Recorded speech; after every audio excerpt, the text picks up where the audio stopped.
What's up guys, Bill here, KRAVE Automotive. We are on top of the world in McLean Creek in Canada.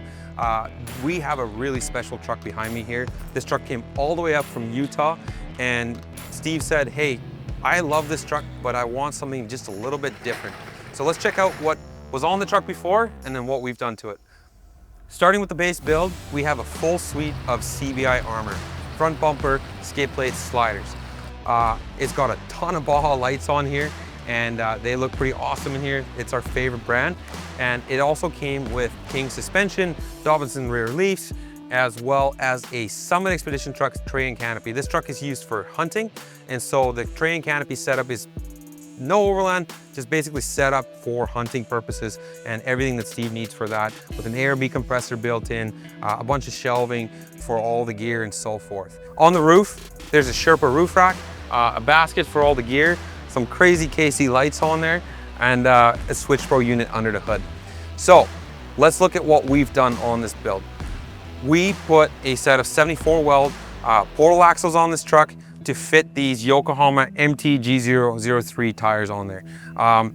Absolutely phenomenal. We just brought this truck up onto the Top Roll Trail here, pretty much walked just about anything, and it was really cool to see that ground clearance really come into effect on spots where on my own Tacoma on 37s, I would typically start scraping.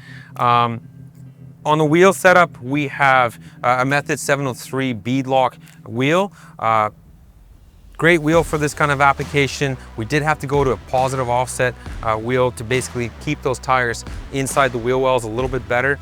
Not a whole lot of cutting on this. We did do a small mini Viper cut on there to do a small tub as well. Additionally, we added the C4 fender liner kit, as well as do a little bit more additional trimming and the C4 cab mount relocate as well. Under the hood, we put a Magnuson supercharger, and we did an 85mm pulley with a custom YodaWorks tune. I have this same setup on my own Tacoma. I tell all my clients, there's almost no reason to do a Magnuson if you're not gonna do the pulley, and you're not gonna do the tune. It just makes it so much better. Last thing on this truck is it does have a Long Range America fuel tank. We've been doing a lot of those installs lately at the shop, so check those out. Really helps when you're making these long distances, especially if you're coming all the way up from Utah to Canada. Thanks, Steve. We really appreciate you coming up here. We love this build, and we appreciate being able to bring it up here to this special place that's in our own backyard, be able to showcase this build off to you guys.